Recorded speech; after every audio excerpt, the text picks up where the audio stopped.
When I was in foster care, I never knew when I would have to move, so I always had my suitcase ready to go. Then one day, I was adopted.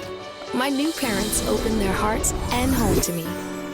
My parents cook my favorite breakfast for me every morning. My parents take me on trips I never thought I would go on. They gave me a home and an even better reason to use that suitcase. My parents aren't perfect, but they're perfect for me. Hey, you guys, thanks for joining me. This is the Linzie Show. I am bringing to you lifestyle every Monday, 6 p.m. Central Standard Time, right here on ClarkeTVNetwork. I am so excited because I have a special guest in my audience, and all of them are special. I know I keep saying that, but everyone is special because everyone has a story, and a story that I know that you are going to benefit from. I benefit from every time I hear them, and I am, again, excited that we are going to share. Today, I have Miss Moriah Proctor in the house, in my studio. She came in all the way from Columbia, Missouri, my hometown. So our hometown, it's always nice to have home in the house. Moriah, thank you for coming. Yes, my pleasure. Thank you for having me. You are welcome. Hey, a lot of people don't know, we just met. But our families are connected. Yes. Our families go way back from our grandparents. Yeah. And so I am so glad that I get a chance to continue on with the relationship of families, but also, just watching you and us connecting. I am so intrigued about what you're doing in this world and what you have grown into. Thank you. Yes. It's definitely been a transformation. Yes. I really appreciate you coming here into the studio because you did fly in from Columbia, our hometown, Columbia, just to be in the studio with me, and I do not take it for granted. Thank you so much. Thank you for having me. I've been watching you too, so I'm honored to be here. Thank you. We were just together actually at our community black and white ball. Yes. I was so excited to see you. Yes. It was such a good event. Yes. It was good seeing you there. Now, have you been at the black and white balls in the past? Yeah, I have. I think I took it more serious this time because I'm older now, so I know what it stands for. Right. Before it was more so, this is an event in Columbia, I'm going to go to it. Now it's like, oh, okay, this is the background and the history behind it. So when I seen all of the classes get together, it was more of a respect thing. Like, oh my gosh, okay. So knowing the foundation before, I think, it's every 4 years? Well, it's going to be every 2 years now. It's changed throughout the years, but generally every 2 to 3 years. Yeah, so 4 years ago I was partying, and I'm like, okay, black and white ball, we're going to go party here. I don't know what the foundation really is, but now it is. So, now you know. Yes. And I am so glad that we're still continuing with our legacy. Yes, it's great. It was so great this year. And I'm sure you heard all the stories from your mom and from the family about Bear Creek family. The Bear Creek family, yes, about what the way it was when we were younger. Yeah. And so I'm glad we're continuing that on. Yes. Yeah, it means a lot. Yeah. So let's. You have been doing, as I said before, you have paved your way. I have. You have. Yeah. And I definitely want us to, just to get to know you. And I want to be able to tap into your expertise because you have solidified yourself and you have broken ground and made ground in some areas in your life. Yeah. But you gave me a biography. So I want to go ahead and let the audience know a little more about you from this point of view. Okay. And we'll get right into it. Sure. Okay. Great. So, meet Moriah Proctor, a visionary self-published author and the driving force behind a publishing venture. As the founder of her own publishing company. Yay! Moriah's mission is to inspire individuals to share their testimonies, not only to build generational wealth, but to be an influence through her personal life and creative stories. Yes. Nobody story should go untold, said Moriah. With unwavering dedication, you guide and inspire authors through every phase of the creative journey, accumulating in literary masterpieces. Sorry about that. You are a dynamic community advocate. Moriah orchestrates uplifting events in youth and women, nurturing positivity through influential conferences, Yes. empowering seminars, and transforming travel opportunities. Yes. Oh, I want to talk about that. Hailing from Columbia, Missouri, Moriah holds a degree in human services. Channeling her fervor for uplifting others into crafting compelling fiction with life-affirming wisdom. Does that sound like you? It does. It sounds like you. Yes. That's a lot. Especially from someone your age. How old are you, Moriah, if you don't mind me asking? I will be 32 in 3 days.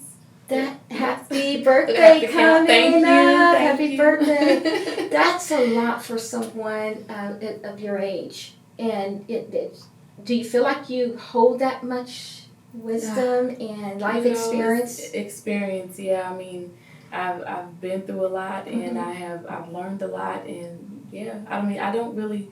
I feel like I may be older. You know, I do. I'm 32. I'm like, I feel like I've been here for a long time. This sounds like a lot of wisdom to me, and I say that with respect and with admiration, because there's just a lot of wisdom there, and blazing through some of what I just read there. Thanks a lot. You have a son? Yeah, I have 2 boys. 2 boys. Yeah. Okay, what are the ages? 10 and 13. 10. Yeah, about to be 14 and 11. So, yeah. Close. The birthdays are coming up. Coming up. Okay. December. What are their names? Alajon and Darren. Elijah. How do they feel about all of this? Oh, they are my encouragement. Really? They help me with everything. I mean, they push me, they motivate me. My oldest son, he reads my books and gives me feedback. Oh, wow. He's like my little mini editor. So I mean, they're right along with me, just pushing me. Do you see them having that same type of ambition? Yeah. Okay. My gonna be 14-year-old. He's already started his book. Oh, wow. And he likes to do inspiring little segments, and he has his little podcast that He does. yeah. Is he promoting it, or is it just he's on TikTok? Yeah. What's the name of it? I'll have to give that to you because Okay. I don't know. Okay. Well, we'll get back with it. At least we know it's there, right? Yeah. I'm looking forward to seeing that. Yeah, he on one of his podcasts, he had like 12K views and all. I said, already? I didn't even have. I'm like, how do you have so many people on your podcast? What do you say? He's good with, I guess, doing the reels and all that stuff. You know, the youngins, they know what they're doing though. 12K, that's such a lot. Yeah. But I'm sure he's been us giving them the exposure. Makes it feel like it's easy and easier for them to walk into it and have the confidence. Yeah. So you're doing amazing. You're doing an amazing job. You're doing an amazing job. I know your family. I know your mom. Shout out to your mom. Yes. And then your grandmother. Yes, everybody. So I say that because I know you come from a good family. Yeah. Thank you. Yes. They are. We are a good family. We're very, we're really close, and we just try to stick together and be there for one another. So. And just good nature, good hearted, meaningful. Yeah.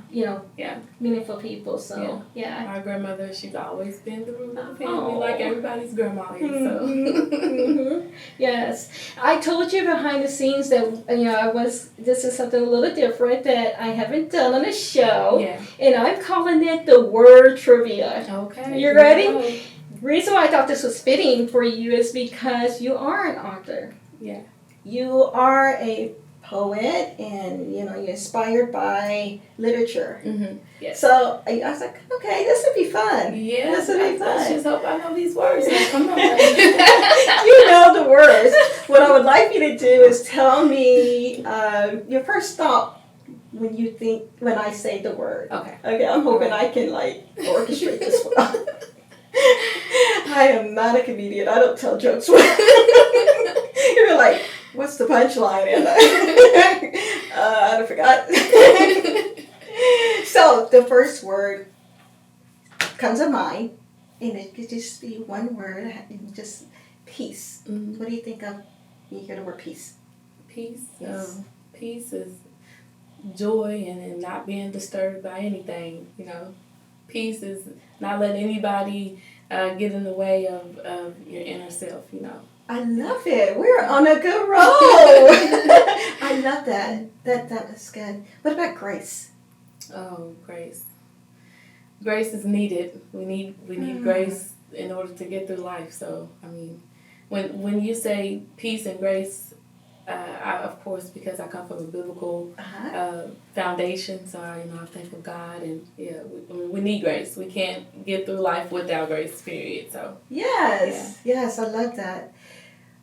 Friends are hard to find. That's what I think of when you said it. Friends are hard to find, but when you find them, you should keep them really close to you, because they're hard to get. You can run through a lot of friends, and they're hard to find. I agree. This is so profound, don't you think? Yes. Okay. You ready for another word? Let's go. Discipline.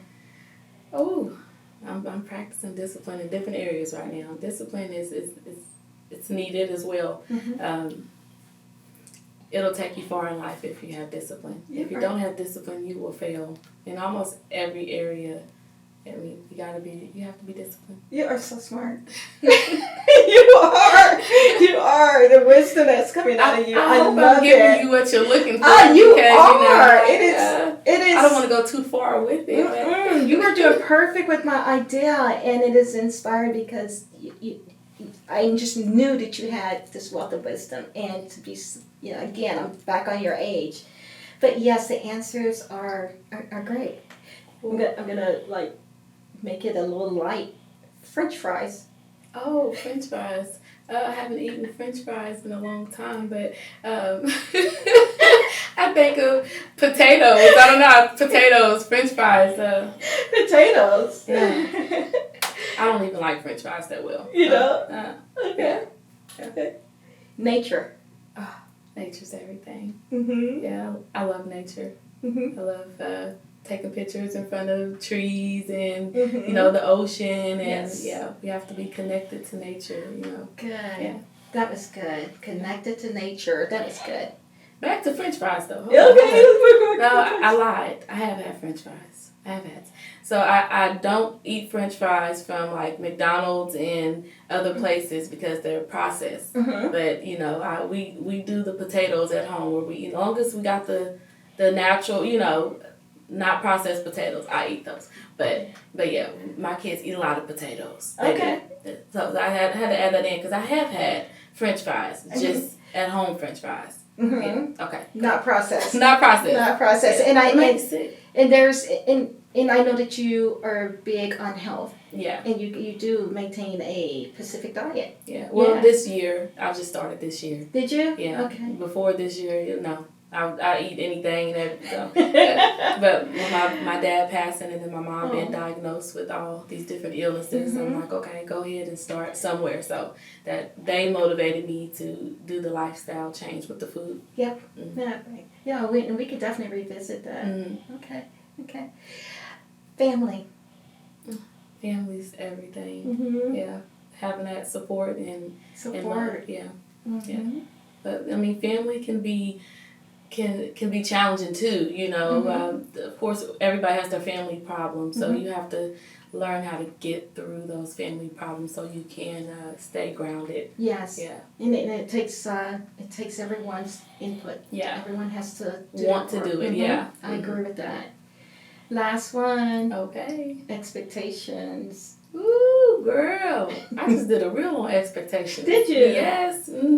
Because I didn't know. Yeah, I started dating in October. Okay. And so I said, I'm not lowering my expectations, period. I've been single for 2 years. And every time I date, they want me to lower my expectations to, meet them, to fit them. No, so my expectations are, they say they're high. Okay, they're going to stay high. Yes. I'm keeping my expectations up there. And, I mean, we all have to have expectations. And You do. we may not meet our expectations every time. But when it comes to a personal thing, like, between ourselves, we can fail. But I think when you have expectations for other people, you should kind of keep them because...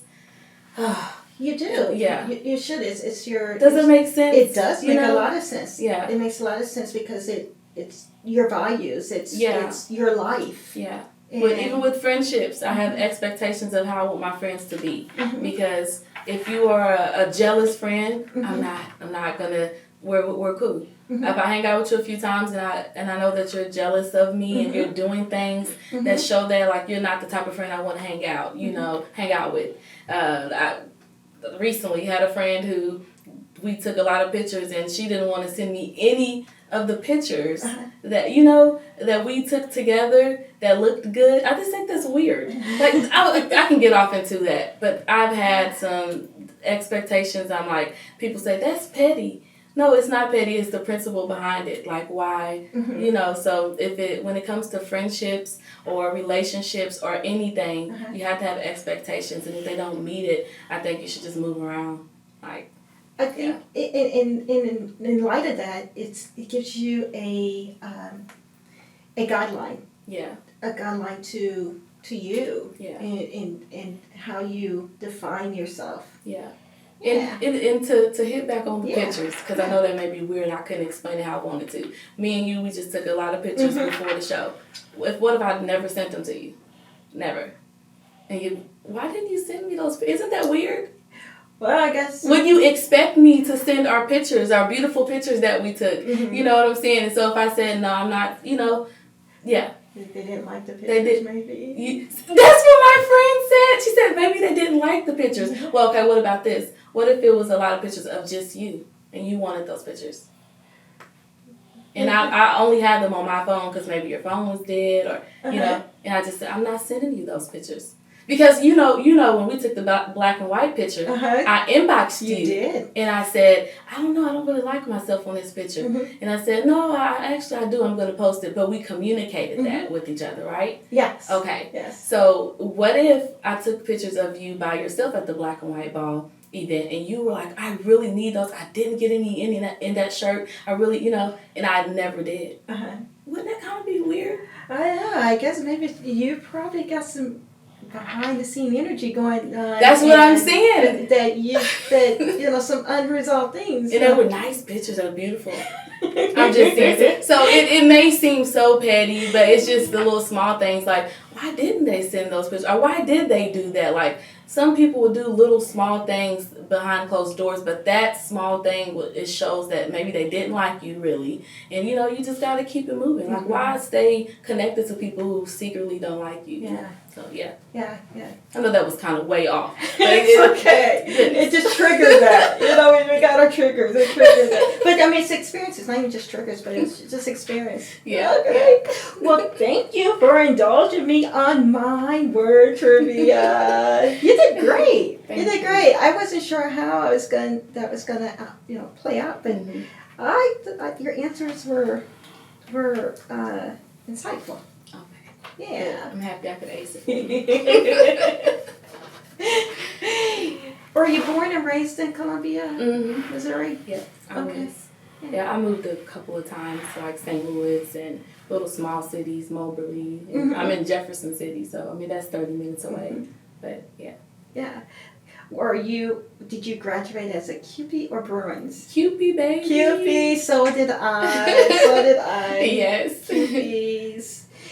I know that you you attended college. Where did you go to school? Columbia College. Columbia College. How was that experience? Yeah. It was good. It was good. It was smooth ride. Yeah. Did you go right out of high school? No, I got my CNA 1st, Mm-hmm. and then I started to work as a CNA, and I'm like, okay, I'm gonna go ahead and start college. Where do I go? So, yeah. Well, what did you major in? Human services. Oh, okay. Yeah, but I have an associate's degree. I was wanting to do healthcare administration. That was, my goal, so I can get into the administration part of healthcare and get out of the CNA part of healthcare. And so, but yeah, I ended up doing the human services because they didn't have healthcare administration then. Okay. Now they have the healthcare administration. I'm like, What year was that? What year did you? 2010. 2010. No, I graduated in 2010, and I graduated college in 2015. Okay. Yeah. Okay. Well, cool. Is that did you? So you did the CNA. Mm-hmm. Where did you do that at? That was in Jefferson City, a career center. Career. So it wasn't Nichols, but it was something like Nichols. It was like a trade school. Oh, that's the word I was looking for. Trade school. Yeah. Okay. I mean, because CNA is considered a trade. Mm-hmm. Yeah. Okay, sounds good. Now we did. I know that you are traveled. Mm-hmm. Yeah. Where did that come from? So with the CNA, me traveling, doing that was more so to the money. You make double the amount of money whenever you travel outside of your area. Mm-hmm. I mean, even when you do the contracts, I know you're familiar with them. They pay you more if you travel. So that was my motivation for that. But when I went to Africa, my motivation for going there was just culture. Like, I was really inspired by culture. I'm like, okay, especially when I found out, the roots of everything, because I was ignorant for a long time of just some of the basic things. I mean, yeah, we all know we come from Africa, but, we don't know much about Africa. We don't know what they have going on, their culture, the practices, all that stuff. So when I started to learn more about it, I said, okay, I'm going. And then 2019 was the year of return, where they were actually paying for us to go over there and giving us land. I was going that was in Ghana. Okay, so what was that through? Not sure exactly who it was through, but it was a big deal, and a lot of people took advantage of it. Oh. And I was, watching YouTubes, and I was on it, watching people actually do it. Okay. Like, okay, we're gonna get the money that they're giving us. They're saying come back home, because it had been 400 years of the ending of slavery. So and even that year, because Trump was he was in the House, so he had to re-sign a bill saying that we can still be free, because a lot of people didn't know that we were considered slaves again. Like, whatever they signed, whenever they freed us, they signed that we would be free for a certain amount of time. That time had ended in 2019. Wow. So he had to re-sign a bill. I think I heard something about that. Yeah. So, I mean, if he wanted to, he could have said, I'm not going to re-sign that. Oh, yeah, y'all going to go back to slavery. It wasn't going to happen, of course. So it was kind of just an undercover thing that wasn't really talked about. But, yeah, when it was brought to the forefront, people was on it. So a lot of people left and went to Ghana. I followed a lot of people. And like I said, I was wanting to go then and didn't go. And so whenever I had the opportunity, I'm like, okay, I'm going over to Africa. So were you were inspired by just information, the information that you got on, did you receive online? And yeah, you it was YouTube. Through it? Yep, YouTube. Huh. If you type in African Americans moving to Africa or going back home, the diaspora, anything as such, you'll get not millions, thousands of people are going. There's so many stories. I mean, there's people that are packing up and they're going back to Africa, buying land, building houses, and they're there. Huh. Yeah. Interesting. Yeah. And you had to have been, when did this happen? How old were you then?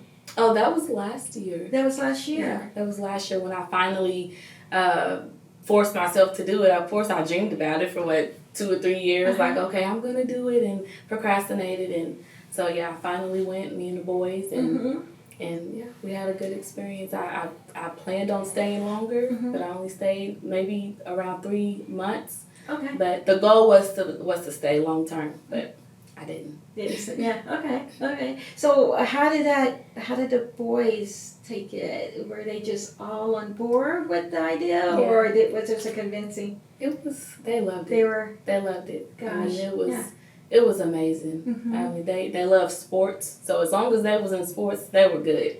And I had them in different type of sports academies and stuff like that. They had tournaments and all that, so it was just, Mom, as long as we got something to do, yeah. And they trusted you with it. That's awesome. Yeah. That's awesome. What was your greatest, or do you have a memorable moment from that experience? Yeah, I don't know if you watched the documentary, but I did go through a surgery there. Oh. Yeah, I was already going through some issues here, and I had a lump in my breast, and the doctors weren't really doing anything about it. I think it was due to insurance, and they kind of left me stuck, like, oh, we'll just wait and see how this is going to turn out. And when I got there, my breast started hurting really bad, and so, I mean, it was like pain to where I had to go to the hospital there. Wow. And when I went, the guy, he said, let's go, the doctor, let's have a surgery, you want to have it? I'm like, yeah, well, first, how much is it going to cost? And you wouldn't even believe the numbers.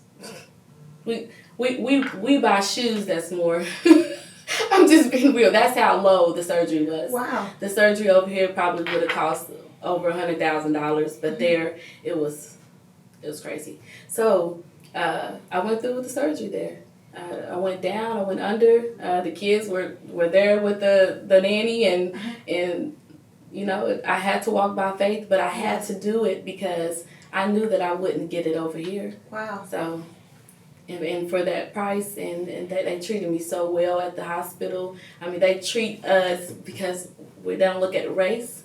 So you're not in the hospital and worried about, you know, that white supremacist mindset, or, you know, she's just a black person going under, you know, we're not going to really save her. But it was none of that. No prejudice, nothing. They looked at me as a human being. They loved on me. It was just the best experience that I will never forget, how they treated me in the hospital. That's amazing. I mean, it's amazing. And you were obviously there for that purpose. Yeah. I felt about it? I believe that God sent me there to get the surgery, but it didn't tell me before I went. Yeah. So he's like, okay, be obedient to me and go over there and figure out, you know, have fun, learn the culture and learn the background. Because I know that's what you want to do. You're into the culture. Do that. But while you're there, I'm going to cause that pain. I'm going to, you know, make you hurt. I suffered when I was there. At that last week, I suffered. And sent me to that hospital just for that purpose. Like, they weren't going to take care of me like that here. Yeah, and he knew I didn't have the finances for the surgery as well. I mean, it was high here, you know, and then they look at your insurance that you have through your jobs and like, oh no, that job you work at don't have the best insurance, so yeah, I think it was all God's will for me to be there. And then to have that the nurturing experience behind it. Yeah. Yeah, that says a lot in itself when you get that love and that attention and that nurturing back. He was holding strangers me while I was crying, because I was crying. Yeah. And they had to, you know, give me an IV. I'm yelling and screaming like, oh man! And I end up having my flight was in a couple of days, and so I'm like, I just gotta get back to America. That's all I kept saying. I gotta get back to America where I can be around my family. And but the Lord was like, no, you're right where I need you to be. You know, like I was exactly where I needed to be. The doctor, the love, I can't even express it. The love was so overwhelming. No doctor is just going to hold you while you're crying. He was holding me, making sure I was fine. Over the top. Do you still have a relationship with them? I do. I've actually sent some money through a friend there, and we talked about being all over the place. I don't want to be everywhere. You're fine. But in the future, I would like to start something with him as far as maybe doing some type of donations to his practice, because he's the type of doctor that will help you regardless of if you have money or not. And so there's people that's coming in his practice that he helps, and he's not getting paid for it because because of the heart. And Yes, so it do. if we could do some type of donation or, here and there, and so yeah, something that I have in the back of my mind. Yeah. Gonna say, as I said, like something that is gonna be addressed. Yeah. In the future. Yeah. In the future. Yeah. That's amazing. So you got a lot. What was the biggest thing that you took from that experience? That was it. I think that was it there. Yeah. Okay. Great. Would you like to talk about your faith? Oh, I'm down with whatever. I'm very open. Yeah, because I the reason why I asked is because I noticed that you have a podcast. Mm-hmm. Oh yeah. And you were sharing your faith, and is that a faith-based podcast or? It is, but what's crazy is I have 2 friends who are not believers, and they're actually going to come on the show. I believe next week, and they're going to talk about why they're not believers. Oh. So I was like, this is a different angle, but I want it because as believers, we can be closed-minded and not understand other people's points of view. Oh, they don't believe. Oh, atheists, get away from them. And I mean, some people have their reasons. I'm not saying that I don't want them to be won over to the Lord. Of course, we want people to be saved, but I think it would be good to have them on the show, so other people can see what they've been through to cause them that hurt and pain. What's the name of your show? The Moriah Proctor podcast. Okay, Moriah Proctor. Is that the middle name? Yeah. Okay. Yeah. And what is the base of it? I mean, So what's it about? It's basically to just have a good time and for believers to come together, worship, fellowship, just communication. The body of Christ, I know it may sound bad, I hope it doesn't, but the body of Christ is lacking that unity too. And sometimes we can be distant, and I think that we need to be more together and support each other more too. And so it's kind of that platform just for us to do that. Okay. Yeah. When did you start? I just started. I want to say, a month ago? Okay. Yeah. Are you enjoying it? I am. Yeah. I am. It's rewarding. Isn't it? Yeah. Yes. So now you're ready to bring guests on your show. Yeah. That's amazing. I used to go live all the time on my own Facebook, and so I'm like, this is the same thing. The only difference is I have a mic in front of me. Yeah. Okay. Well, I think that our producer is telling us Yes. that we have talked. It didn't feel like it, did it? No, it didn't. Gosh, we have so much more to talk about. Yes. Okay. Well, we are going to take a moment and just take a short commercial break. Okay. And again, I have Miss Moriah Proctor in my studio, the Anna Linzie Show, and we will be right back. I'm Jenny Garth, and as a mother of 3, I know kids worry about a lot of things. Getting enough food to eat shouldn't be one of them. But here in America, that is a real worry for 1 in 5 children. Even though we are one of the most food-rich countries in the world, 15 million children don't know where their next meal is coming from. This is unacceptable, and something the Feeding America nationwide network of food banks is working to solve. Instead of accepting that our country lets billions of pounds of surplus food go to waste every year, Feeding America has made it their mission to help families in need by rescuing this food. Through food pantries and meal programs, the nationwide network of food banks provides more than 3 billion meals, serving virtually every community in the United States, including yours. Join me in supporting Feeding America and your local food bank by visiting feedingamerica.org. Together, we can solve hunger. Together, we're feeding America.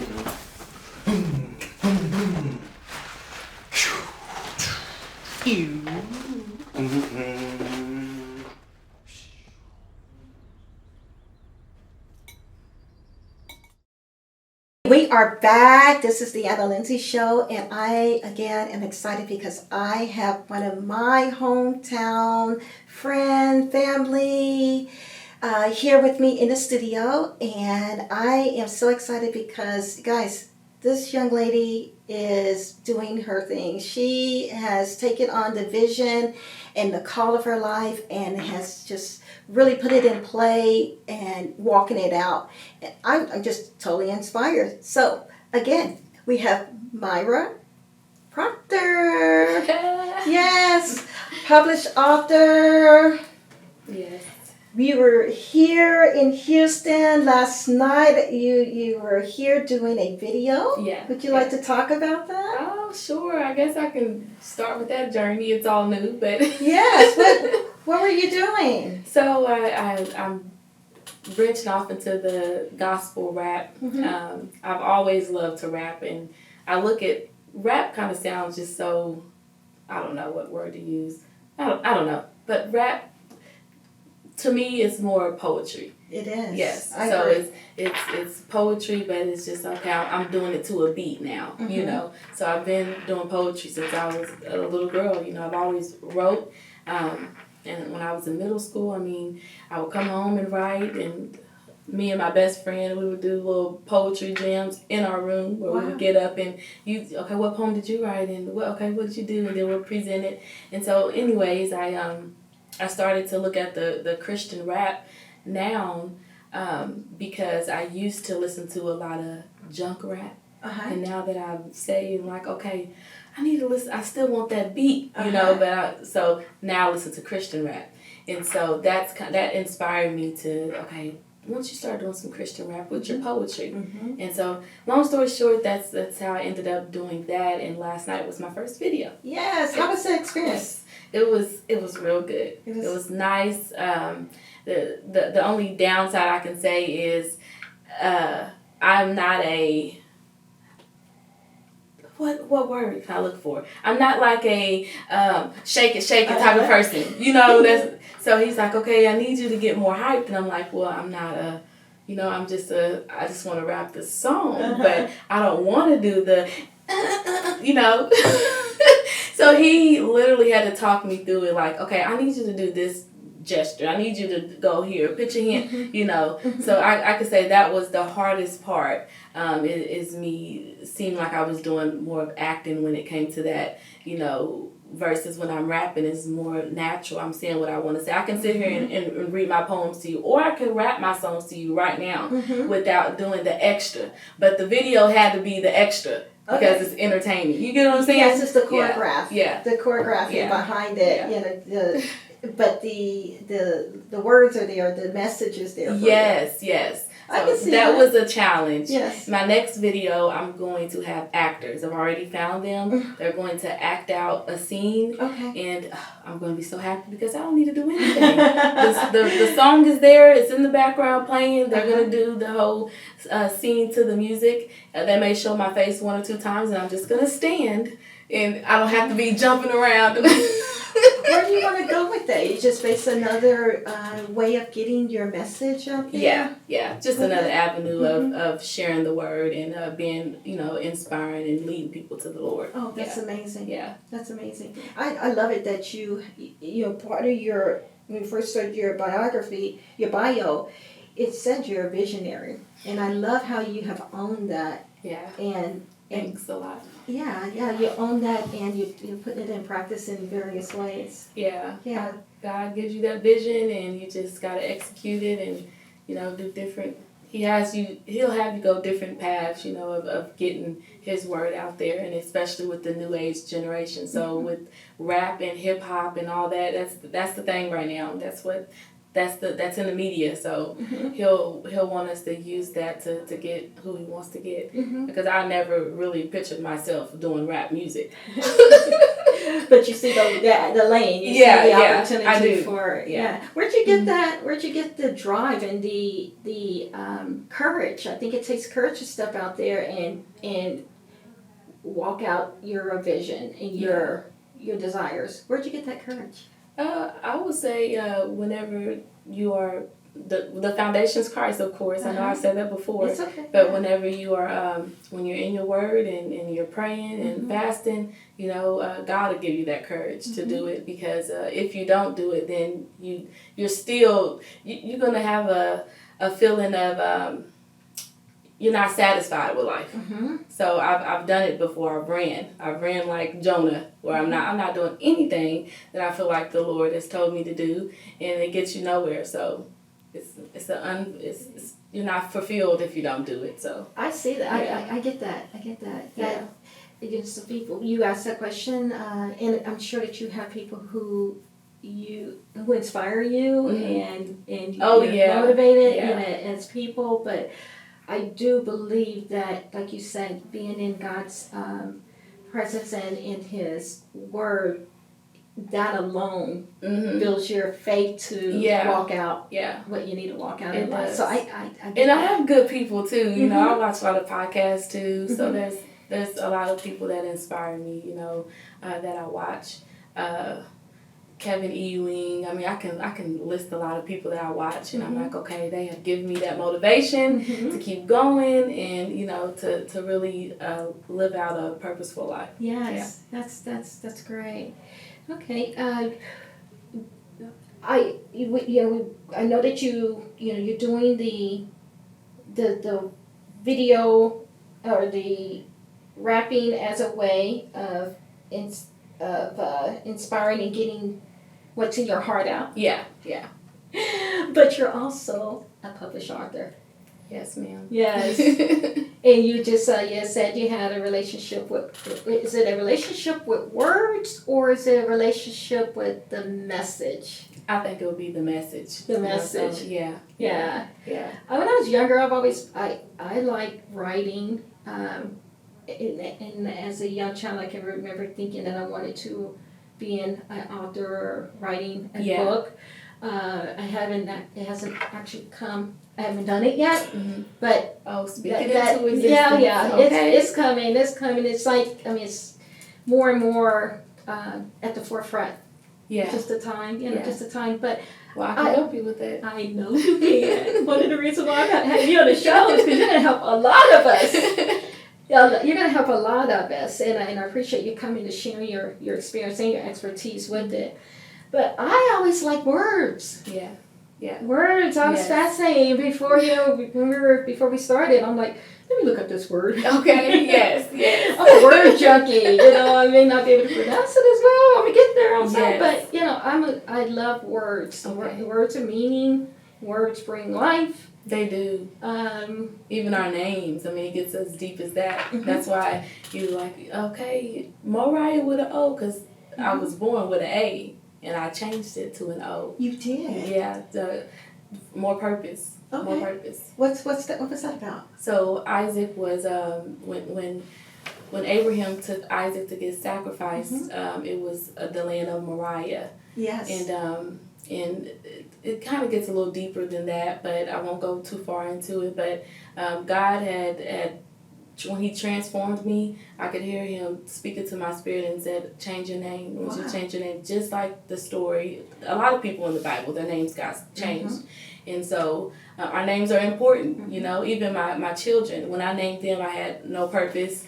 I hadn't known my purpose, and I just given them just random names. And so now I'm like, okay, we sat down. I was like, okay, we're gonna have our own little spiritual names. Y'all don't have to change it legally, but let's give ourselves our own names so that it could bring purpose into your life. So we did that behind closed doors, and it's just the spirit realm will know.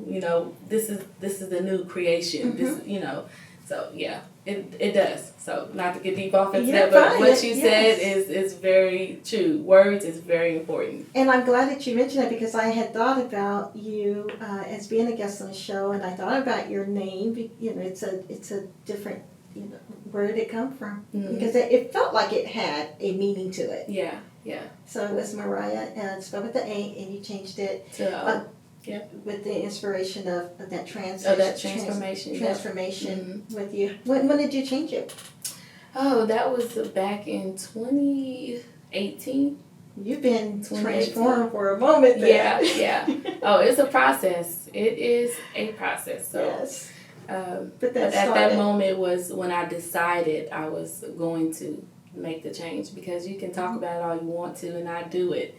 So that was the moment when I said, I'm going to, whatever it takes, Lord, I'm going to throw away this, that I know what's in the way of me really, truly walking for you. But at that moment, when I decided I was going to change and not turn back, that's when I changed my name. Yeah, in your life, you've seen the purpose and meaning, decided to go for it. Yeah. Just and don't turn back. Yeah. Yes, I love that. Which is in light of what I was going to ask next. When did you become in agreement with your vision?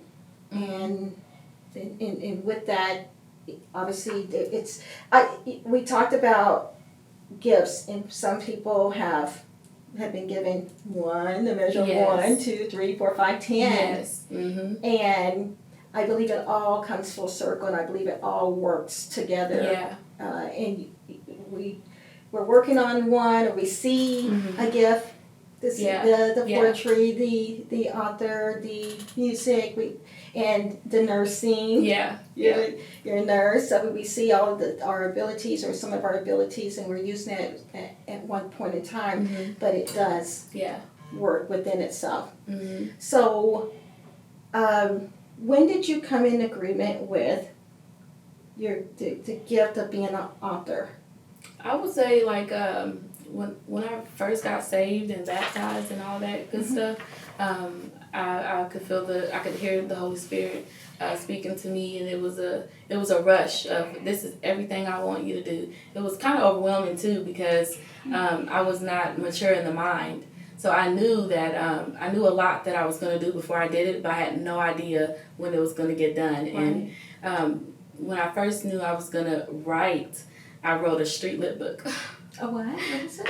So a street lit book is like it's a different genre of book, a hood book. Oh. A hood book. You ever heard of street lit? Or I haven't. Okay, urban fiction. Okay, I heard that one. Yeah, yeah. So because before I got saved, I was off in the world doing a lot of stuff. How about that? Mm-hmm. And so I lived a street lifestyle. So that's the books that I read at the time. Okay. All street books. Kiki Swanson, Whittier Clarke, Carl Weber.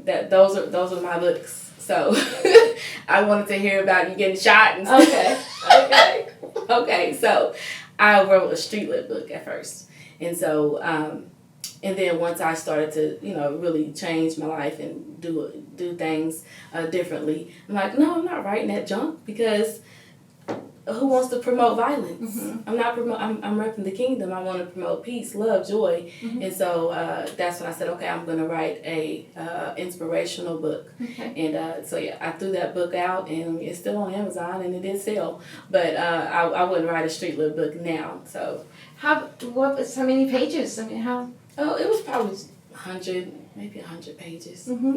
Yeah. That's interesting. Yeah. It just tells a story. Yeah. And the story is about basically, I'm not going to tell that story, but I'm saying that any type of urban book, it just basically promotes a lifestyle of sex, violence, drugs, and Okay. So if you don't mind me asking, there's obviously you started with that one, and there's more. You said you did inspirational? Or? Yeah, I did. The one that I just released is for the youth, so it's an inspirational book, and I would say Christian based, but you don't have to be Christian to read it. Mm-hmm. But yeah, so I have that book out. It's on Amazon. What's the title? And tell us, everybody. What's the title? So it's called Mushy Love, but Mushy Love. Yes, Mushy Love. Okay. I'm changing the title. Oh, are you? Yes, I'm changing the title due to my readers and my new editor. They want me to give it the name of the main character. And it's very rare that I just, listen to someone's idea. When you're stuck with your own, ideas, you want to stick to it. Uh-huh. But I really agreed with them on it. Uh-huh. And so I'm going to change the name, and I've already have the new book cover laid out. So I just have to present it. Okay. And so the way that we're going to do this with each character that we bring out, we're going to name the book after the character instead of sticking to that mushy love. So yeah. So it'll be a series. Yeah, it'll be a series. Okay. Yeah. Okay. Yeah. So we take sometimes we take for granted that people know what you know in your field. So I'm going to go all the way back to the basics. Okay, all right, let's go. Because I want to know. I want to know, and I know our listeners want to know. Mm-hmm. What does it take to write a book?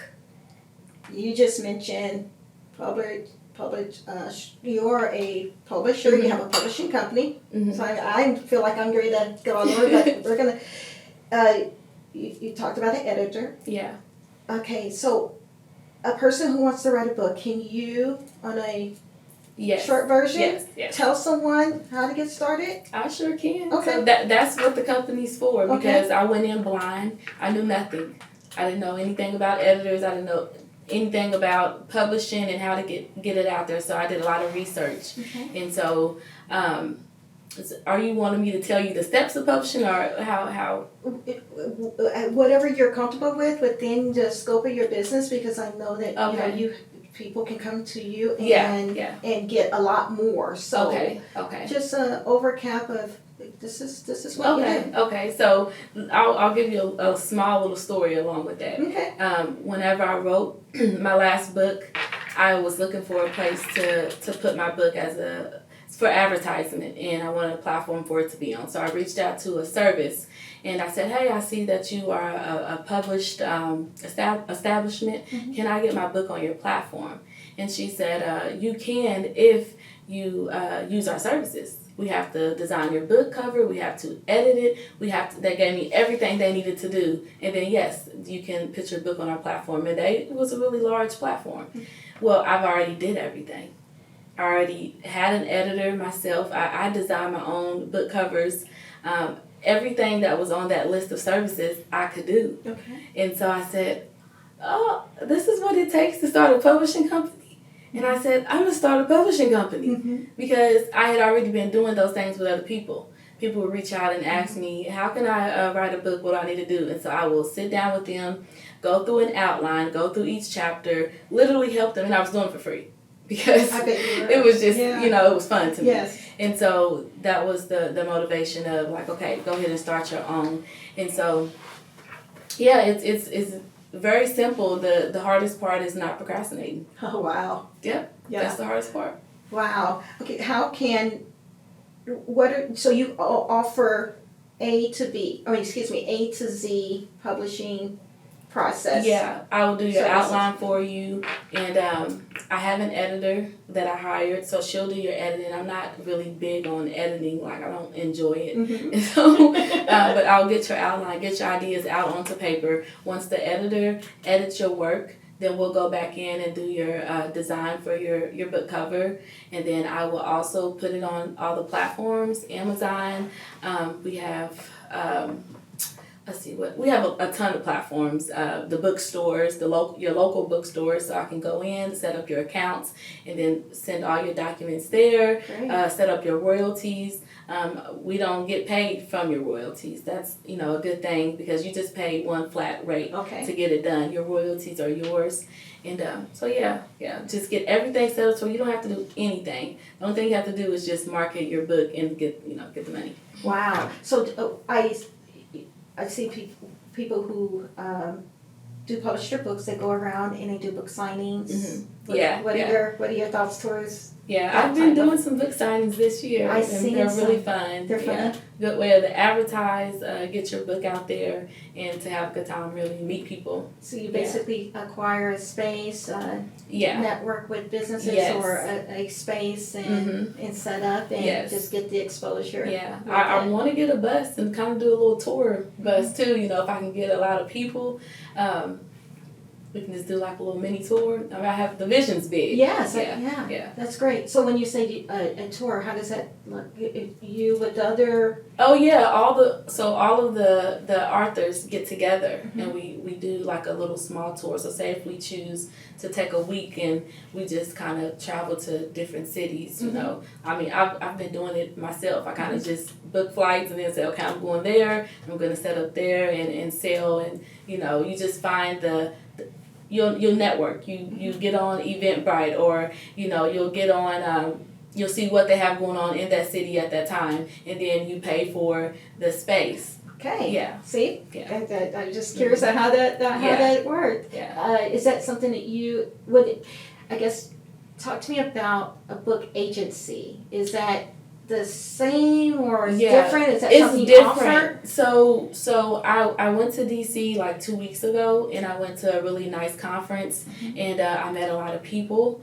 My goal is to have those connections with the literacy agency, so that way I can say, okay, I have a good published author, and they're self-published right now, but this is what their work consists of. Are you interested? And they may say, yeah, we need that work, and yada yada yada, and they can possibly get signed with one. So that's the goal. That's amazing. Yeah. That's amazing. I'm looking forward to it. Yeah.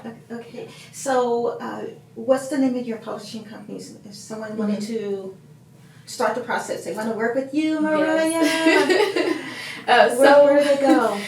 I have a website. It's called proctorsprovision.com. Okay. Although that website does not have my publishing information on there, but you can still contact me through there. I'm working on my website because I do build websites too, and I want to build my own because I want it the way I want it. But the name is Proctor's Provision Publishing Company. So yes. And then you negotiate. You said you have set prices already. Yeah. Okay, great. So you take on. You're taking on clients. Yes, I've had. It's crazy, but I had a lot of clients, and I don't even have my website done. Okay. Well, that just shows your worth. That shows your worth. Yeah. Word of mouth works good. Yes, it does. It's the best, right? Yeah. It's the best. So I am excited about that. I am going to be using your services, supporting you, and using your services and your vision, and all that you have to offer with it. What would you like for people to know about you at this moment and at this time? What would I like for people to know about me? To sum that up in one, I would say I just follow my dreams. I follow my dreams. I set goals. I accomplish them, and I would encourage everybody to do the same. I think that's my motto. Yeah. Do what you're called to do, and even if you have to take a baby step. So something that I worked really hard to do is starting off, from the bottom and just working your way up. Yeah, and one thing about you and what I've come to know about you is that you do complete it, and that's commendable. Yeah, thank you. It's just not a lot of projects flying all over the place. You mean what you say, you do what you say, and do what you mean. Yeah, thanks a lot. Are you proud of yourself? I am very proud of myself. I am. Good. I am. All glory to God, of course. Yes. I'm very, very proud of the accomplishments because of the feedback that I get from people too.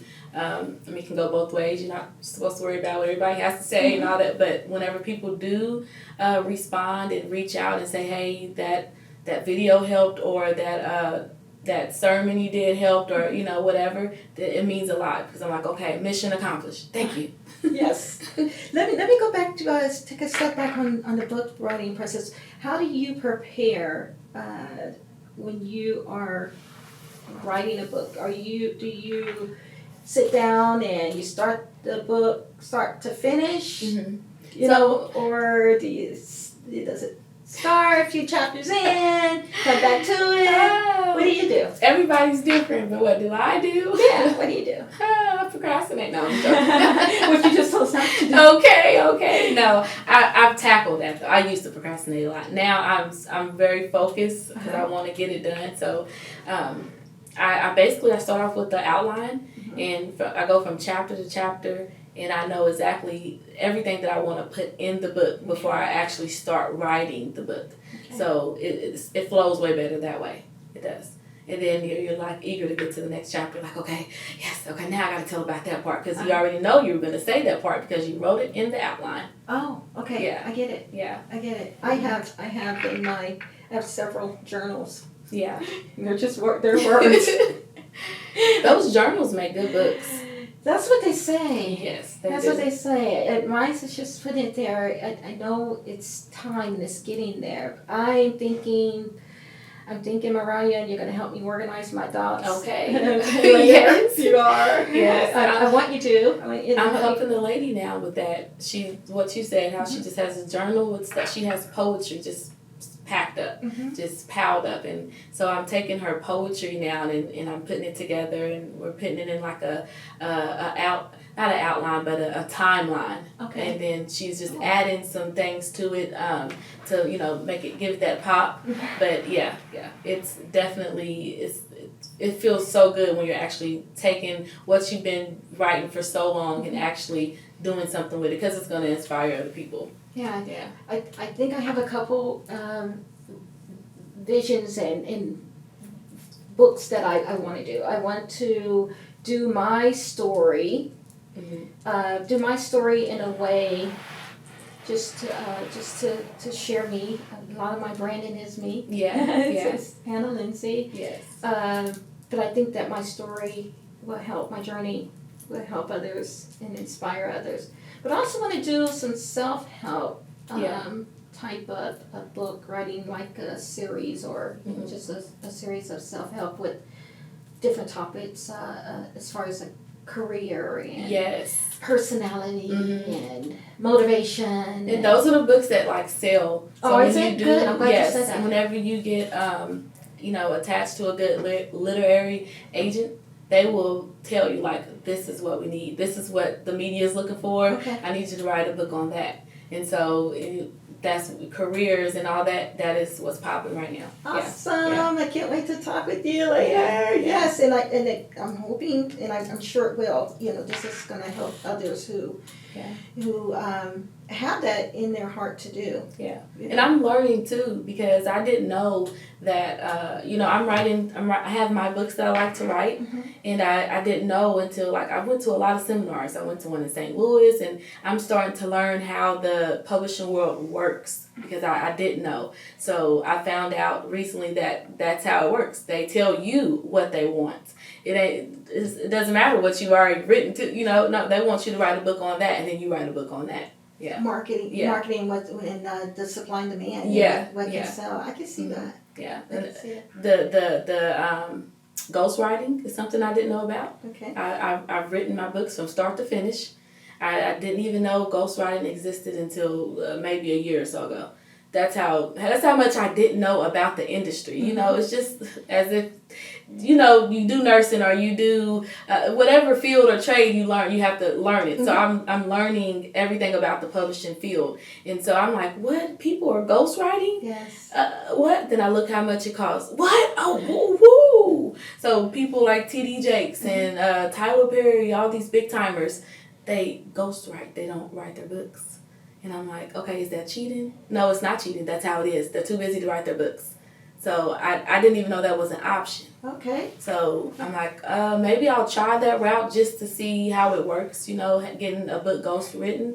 But when you're doing self-help, how do I really express my, are they going to be able to give it how I give it? So I don't know. According to some of the people that I talk to that are in the publishing game and been there for a long time, they're looking at me like, girl, that's it. If you haven't had a book ghostwritten before, you need to step your game up. So, okay, it's common. Yes. But I don't know. I have a different outlook at it, but I do have to transition into getting a book ghostwritten to see, how that book will do. Oh yeah, and be open to it, to the experience, and to where it unfolds. Okay. Okay. Who, if you had a person, who inspires you? Inspires me. My children. Your children. Yes, your children. I think I asked that, but just wasn't sure if there was just a person that you say, but your children. My children, and it'll be my children. Your children, I my children inspire me too. Yeah. All right. Well, do you? What's next? What's next for you?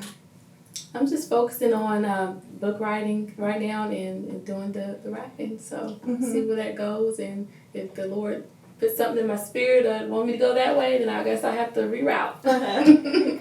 Yes. Do you have any last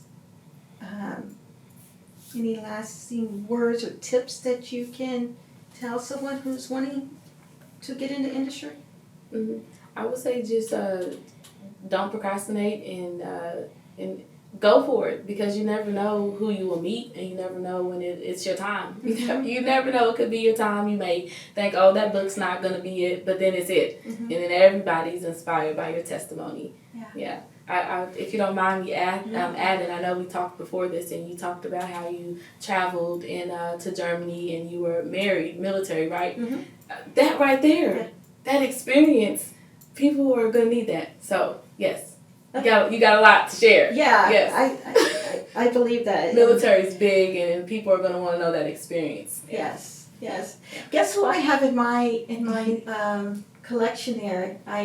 I'm bringing in my library here into the studio. I have Roshad Kaysen over there. Okay. I got her book too. Yes.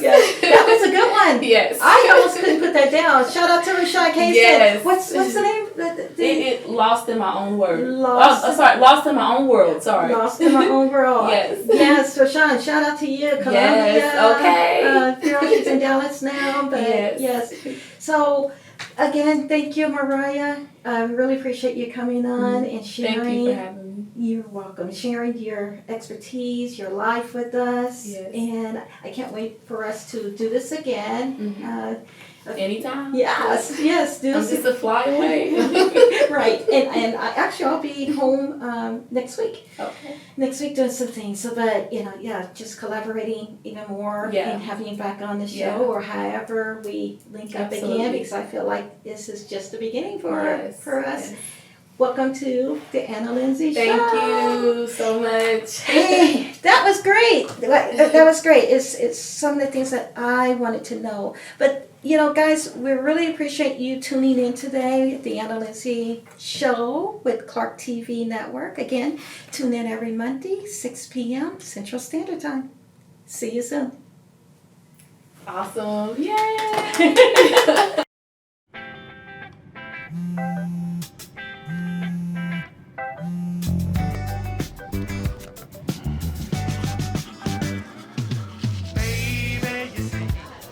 You're so right for me, and I'm right for you. I love the things you do, like sweet tasting wine. Your lips are so divine. Your loving turns me on. My lonely days are gone. That's why I'm never gonna let you go. Never gonna let you go, babe. I'm never gonna let you go. No, never gonna let you go.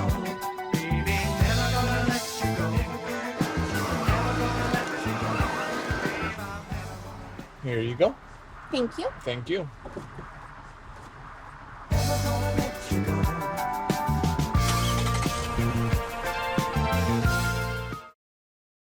Do you have prediabetes? If you do, you're not alone. 1 in 3 American adults has prediabetes, and more than 80% don't know they have it. Prediabetes is a serious medical condition that puts you at high risk for type 2 diabetes. But now, North Carolina residents with prediabetes can enroll in a free or low-cost national diabetes prevention program.